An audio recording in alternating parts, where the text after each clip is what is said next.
જ્યારે ચારે બાજુ આ રીતે દુઃખથી ઘેરાયેલા હોઈએ ત્યારે પ્રભુના ચરણોમાં આવીને બેસી જવું.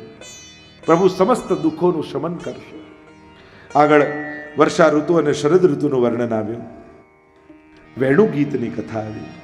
વેણુ ગીત પુનઃ યુગલ ગીત કી રસ બરખા બરખાઈ પ્રગટ ભય માર્ગ રીત દિખાય. અદ્ભુત વર્ણન છે વેણુ ગીતમાં. શ્રી મહાપ્રભુજી આ વેણુ ગીતમાં અદ્ભુત રસ ચર્ચા કરે છે. રસબીજમ વેણુ ગીતમ ગોપિકા ગીત વૃક્ષકમ સુફલમ યુગ્મ ગીતમ હિ હર બ્રબરમ બ્રબરમ મતમ. 5 ગીત ભાગવતના 10મા સ્કંદમાં માનવામાં આવ્યા. 4 ગીત ગોપીઓએ ગાયા અને 5મું ગીત અષ્ટપટરાણીઓએ ગાયું. વેણુ ગીત, ગોપી ગીત, યુગલ ગીત, ભ્રમર ગીત અને 5મું મહિષી ગીત જે અષ્ટપટરાણીઓએ ગાયું છે. આ 5 ગીત માનવામાં આવે છે. તો રસબીજમ વેણુ ગીતમ, રસબીજ વેણુ ગીત છે. શરદ ઋતુ આવી, સરોવરો સ્વચ્છ થયા. ઠાકોરજી નિત્ય ગૌચારણ કરવા માટે પધારે છે વનમાં. અને વનમાં પધારે ત્યારે 2 શક્તિ ગોપીઓને આપતા જાય, દૂરદર્શન અને દૂરશ્રવણ. વનમાં પ્રભુ ગૌચારણ કરતા જે લીલા કરતા હોય એ ગોપીઓને ઘરે બેઠા દેખાય અને વનની લીલા ગોપીઓ ભેગી મળી અને એનું અવગાહન કરે. ગૃહે ગૃહે ગોપ વધુ કદંબા. ગોપીઓ ગૃહ કાર્યથી નિવૃત્ત થઈ બપોરના સમયે બધી એક સ્થાનમાં ભેગી થાય અને પુણ્યાની નામાની પઠંતી નિત્યમ. દૂરદર્શન અને દૂરશ્રવણ આ 2 શક્તિ દ્વારા પ્રભુની લીલાઓના દર્શન કરી અને અહીંયા અનુગાન કરે, અવગાહન કરે. ગોપીઓ દર્શન કરી રહી છે, ઠાકોરજી વનમાં પધાર્યા છે અને કેવું સ્વરૂપ પરમાત્માનું છે એનું વર્ણન ગોપીઓ જ્યારે દર્શન કરતી હતી, રસપાન કરતી હતી મુખારવિંદના, અને પાન કરતા હોય ત્યારે ગાન ન થાય. બંને ઘટના એક સાથે ન બને. અને એટલા માટે સુખદેવજીએ ગાયું. કોઈ દૂધ પીએ અને કોઈ પૂછે કેવું છે દૂધ, અને તમે પીધું જો એટલે તમે શું કરો? બહુ મીઠું છે. પણ મુખમાં દૂધ હોય ત્યારે તમે વર્ણન ન કરી શકો. એમ ગોપીઓ પાન કરી રહી છે સ્વરૂપામૃતના, ત્યારે ગાન ન કરી શકી, પ્રભુના સ્વરૂપનું વર્ણન ન કરી શકી. એટલે સુખદેવજી વર્ણન કરતા બોલ્યા, મસ્તક પર ફર ફર ફર ફર ફરકતું મયુર પિચ્છ છે. નિષ્કામ મોર છે તો પછીની વાત. મહાપ્રભુજી તો એમ કહે, મયુર જ્યારે રસમત્ત થાય ત્યારે પીછાઓને ફેલાવી અને નૃત્ય કરતો હોય છે. પ્રભુ પણ પોતાના સ્વ સ્વરૂપનું રસદાન કરવા માટે પધારે છે. એટલા માટે મોર પીછ મસ્તક પર છે. પણ થોડું ટેડું છે. પુષ્ટિ માર્ગમાં સીધો મુગટ નથી આવતો, ટેડો આવે. કારણ પ્રભુ રસના પાત્ર, રસરૂપ અને ભીતર રસદાન, અને રસદાન કરવું હોય પાત્રમાંથી ત્યારે રસ થોડું ટેડો કરવો પડે, પાત્ર થોડે વાંકો કરવો પડે. એટલે મુગટ ટેડા ધરાય, કારણ કે પ્રભુ રસદાન કરી રહ્યા છે. બરહા પીડમ નટવર વપુ. નટવત અને વરવત સંયોગવત વિપ્રયોગાત્મક. શૃંગારસ દ્વિદલાત્મક છે.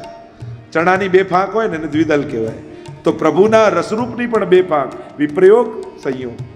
નટવત અને વરવત, ધર્મ સહિત અને કેવલ. આમ બંને રૂપે પ્રભુ છે.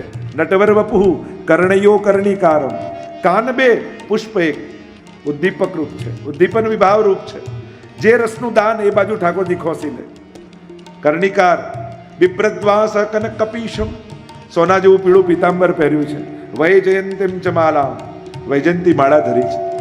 વૈજયંતી માળા 2 પ્રકારની હોય, પુષ્પની અને મણિમય.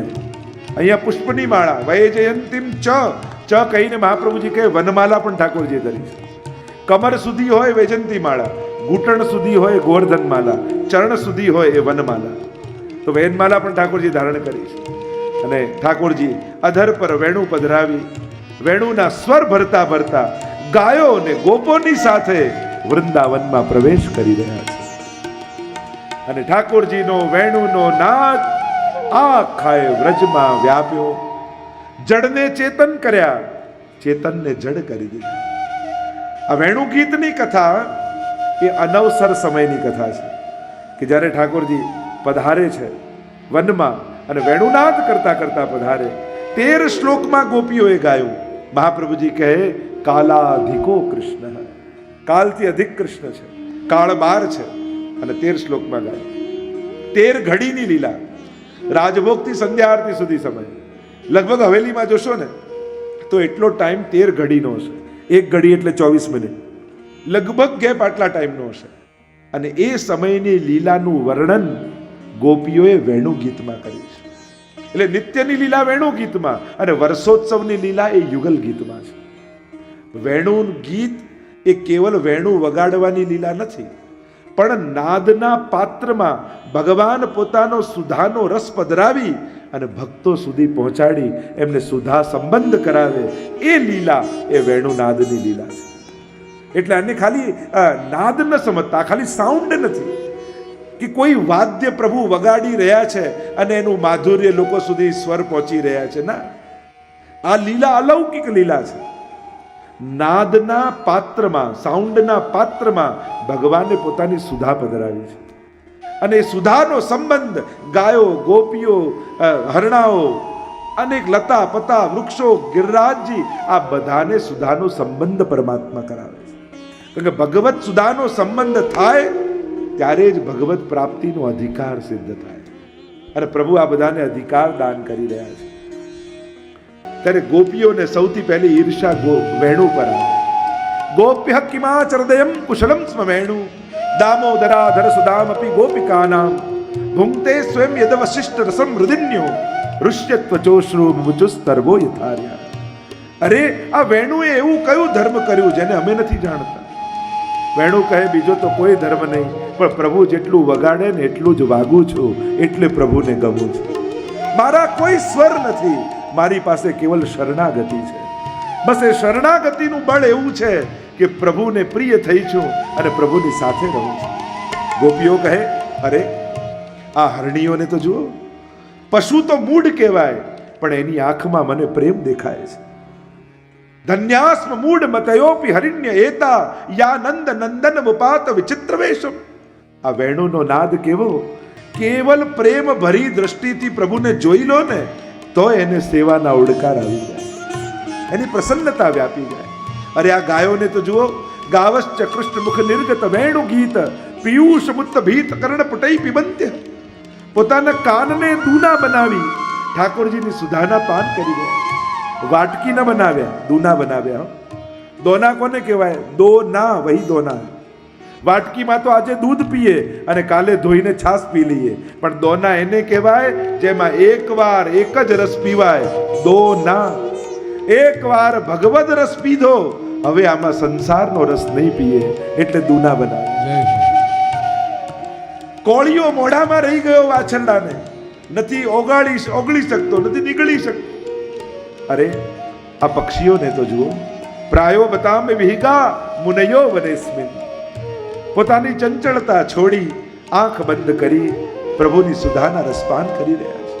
ઠાકોરજી વેણુ વગાડતા વગાડતા યમુનાજીના તટ પરથી જતા હોય ત્યારે યમુનાજીને એમ થાય કે ચરણોના સ્પર્શ કરી લઉં.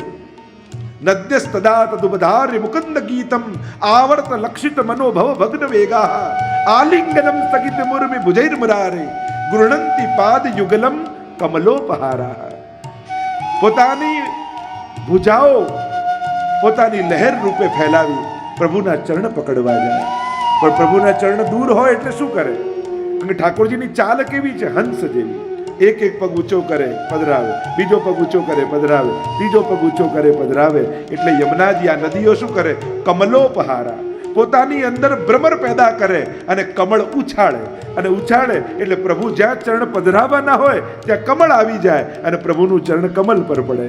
બીજો ચરણ ઊંચો કરે, ફરી ભ્રમર પેદા કરે, કમલનો ઉપહાર આપે, બીજો ચરણ પધરાવે તો કમલ પર. એટલે જ્યાં જ્યાં ચરણ પ્રભુ પધરાવે ત્યાં ત્યાં કમળોનો ઉપહાર આ નદીઓ કાપે છે. શ્રી યમુનાજી કમલના ઉપહાર આપે છે પ્રભુને. અરે આ પુલિંદજીઓને તો જો, અરે આ ગિરિરાજજીને તો જો. અંતાય મધુર બલા હરિદાસ વર્યો યદ રામ કૃષ્ણ ચરણ સ્પર્શ પ્રમોદ. આ કોઈ પર્વત નથી, આ તો હરિના દાસોમાં વર્ય છે, પરમ ભગવદીય છે. કારણ કે ભગવદીમાં જેવા લક્ષણ હોય એ બધા જ લક્ષણ ગિરિરાજજીમાં છે. ભગવદીનું પહેલું લક્ષણ પ્રભુના સ્પર્શ માત્રથી એને રોમાંચ થઈ જાય. આ ગિરિરાજજી પણ એવા છે, પ્રભુના ચરણોનો સ્પર્શ થાય ને એટલે રોમ રોમ ખડા થઈ જાય. ગિરિરાજજી પહેરેલા વૃક્ષો એ વૃક્ષો નથી, પણ ગિરિરાજજીના ઊભા થયેલા રોમ છે. યદ રામ કૃષ્ણ ચરણ સ્પર્શ પ્રમોદ માનમ તનોતિ સહગો ગણેશ. પોતાની અંદર કંદમૂળ પ્રગટાવે, ઝરણાઓ વહાવે અને પ્રભુની સમગ્ર સેવાનું સુખ લે છે. આ તો હરિદાસ વર્ણ્ય છે. અને આ વર્ણન કરતા કરતા ગોપીઓ આખો દિવસ પસાર કરે છે. આગળ ચિરહરણ લીલાનો પ્રસંગ આવ્યો. કાત્યાયની વ્રત કર્યું છે પ્રભુને પતિ રૂપે પામવા માટે. સ્નાન કરવા ગયા, પ્રભુએ ચીર લઈ લીધા. કહ્યું કે આ તો તમે અપરાધ કરી રહ્યા છે. પણ વસ્ત્રો પણ વાસના છે. પ્રભુ સૂક્ષ્મ વાસનાને હરે છે. જ્યારે ડૂબકી લગાવી યમુનાજીમાં, ત્યારે સુખદેવજી ગોપીઓને વ્રજાંગના કહે છે કે અત્યાર સુધી ગોપી હતી, પણ હવે યમુનાજીમાં સ્નાન કરી એ વ્રજાંગના બની ગઈ. મર્યાદા માર્ગમાં સ્વીકાર, પુષ્ટિ માર્ગમાં અંગીકાર. એટલે કે જે વસ્તુ પ્રભુ સંબંધમાં આવે, પ્રભુ એને પ્રસાદી કેવલ ન બનાવે, એને પ્રભુ રૂપ બનાવી દે, પોતાના અંગ રૂપ બનાવી દે. એ જ માળા ઠાકોરજીને ધરીએ અને આપણને કોઈ આપે તો આપણે આંખે લગાડી, કારણ કે હવે ભગવાનનું રૂપ છે. એ જ વસ્ત્ર પ્રભુને ધર્યા હોય પછી મળે તો કે વસ્ત્રો પણ વસ્ત્રજીની સેવા થાય, પ્રભુ રૂપ કહેવાય. એ જ જારી બજારમાં જઈએ તો ભાવતાલ કરીએ લેવા માટે, પણ એકવાર પ્રભુને પધરાવીએ તો યમુનાજી થઈ ગયા, પ્રભુ રૂપ થઈ ગયા.